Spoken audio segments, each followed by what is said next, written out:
Learn all জিকে YouTube চেনেলটোলৈ সকলোকে স্বাগতম জনালোঁ।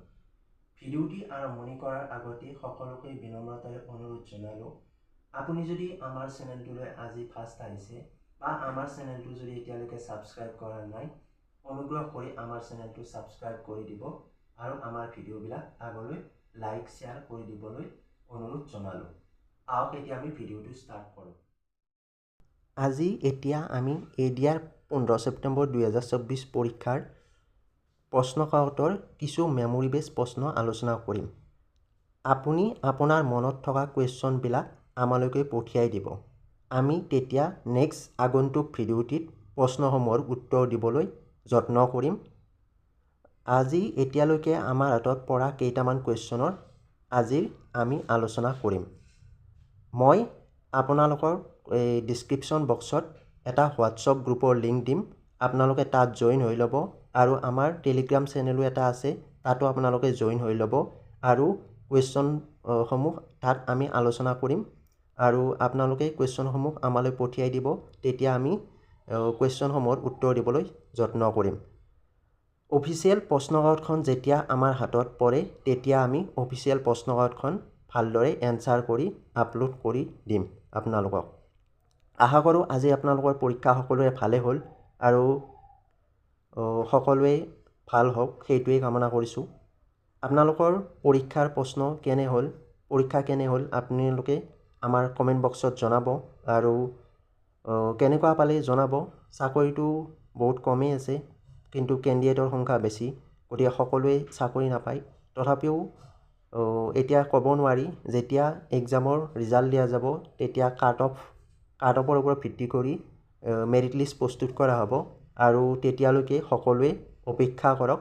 আৰু এতিয়াই আজি সকলোবিলাক ক'ব নোৱাৰি, জাষ্ট এক্সাম চেজে হ'ল আৰু এতিয়াই সকলো শেষ নহয়, আজিয়ে সকলো শেষ নহয়। আগন্তুক দিনত বহুতো চাকৰি ওলাই আছে, আপোনালোকে সেইবিলাকৰ কাৰণে প্ৰস্তুত কৰক আৰু আমাৰ চেনেলটো ভালদৰে চাই থাকিব। তাত জিকেবিলাক ধুনীয়াকৈ দিয়া আছে আৰু সকলোৱে এই ভালদৰে প্ৰস্তুত কৰিলে নিশ্চয় এদিন সফল হ'বলৈ সক্ষম হ'ব। আহক এতিয়া আমি আজিৰ পৰীক্ষাটোত হৈ যোৱা প্ৰশ্নকেইটা আলোচনা কৰোঁ। সকলোৱে ভালদৰে চাব আৰু আপোনালোকে ক্লিয়াৰ হ'বলৈ পাৰিব। ফাৰ্ষ্ট কুৱেশ্যন, আহোমৰ শেষ ৰাজধানী কি আছিল? উত্তৰ যোৰহাট। আহোমৰ শেষ ৰাজধানীখনৰ নাম যোৰহাট আছিল।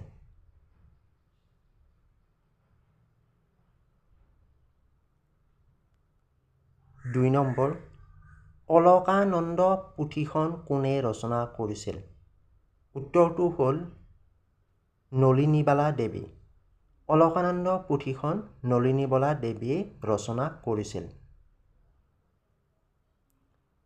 ৩ নম্বৰ প্ৰশ্ন, ৰঞ্জু হাজৰিকাৰ প্ৰকৃত নাম কি আছিল? শুদ্ধ উত্তৰটো হ'ল কুমুদ চন্দ্ৰ হাজৰিকা। ৰঞ্জু হাজৰিকাৰ প্ৰকৃত নাম কুমুদ চন্দ্ৰ হাজৰিকা আছিল। নেক্সট প্ৰশ্ন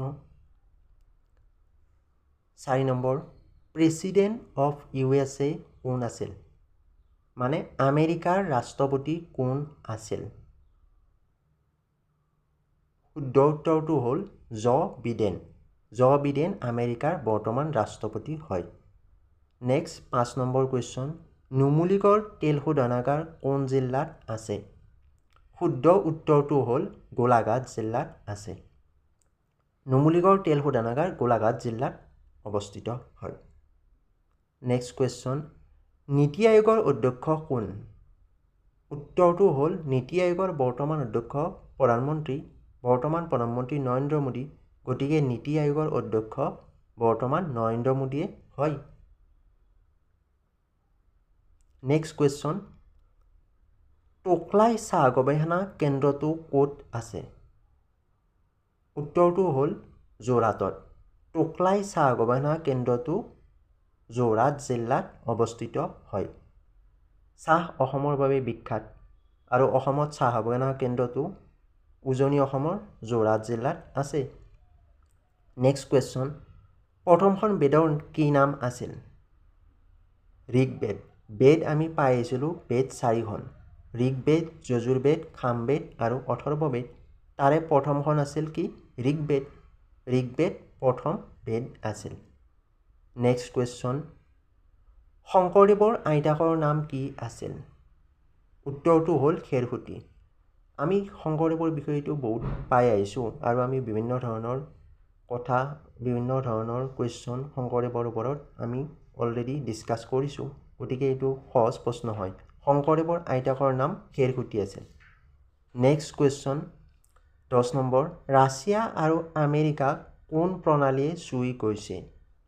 ৰাছিয়া আৰু আমেৰিকাক বেকিং প্ৰণালীয়ে চুই গৈছে। বেকিং প্ৰণালী হ'ল ৰাছিয়া আৰু আমেৰিকা দুয়োখন মহাদেশক চুই গৈছে। নেক্সট কুৱেশ্যন,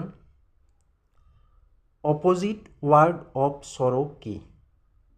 চৰো শব্দটোৰ বিপৰীত শব্দ কি হয়? উত্তৰটো হ'ল জয়।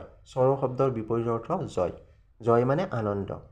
নেক্সট কুৱেশ্যন 12 নম্বৰ, ৰংবং তেৰঙৰ কোনখন গ্ৰন্থৰ বাবে পদ্মশ্ৰী বঁটা পাইছিল? শুদ্ধ উত্তৰটো হ'ল ৰংবং তেৰঙে ৰং মিলি হাঁহি উপন্যাসখনৰ বাবে পদ্মশ্ৰী বঁটা লাভ কৰিছিল। আমালৈ ইমানখিনিয়ে প্ৰশ্ন আমি পাইছিলোঁ আৰু সেইখিনি আমি উত্তৰ দিলোঁ। আৰু আপোনালোকে আপোনালোকৰ মনত থকা পৰীক্ষাত দি আহি মনত থকা কুৱেশ্যনবিলাক আমালৈ পঠাব। আমি নেক্সট ভিডিঅ'টোত উত্তৰ দিবলৈ যত্ন কৰিম। ভিডিঅ'টি সকলোৱে শেষলৈ চোৱাৰ বাবে ধন্যবাদ জনালোঁ। অনুগ্ৰহ কৰি আপোনালোকে মোৰ হোৱাটছআপ গ্ৰুপটোত জইন হৈ ল'ব আৰু টেলিগ্ৰাম গ্ৰুপৰ চেনেলটোও দিছোঁ, সেইটোতো জইন হৈ ল'ব।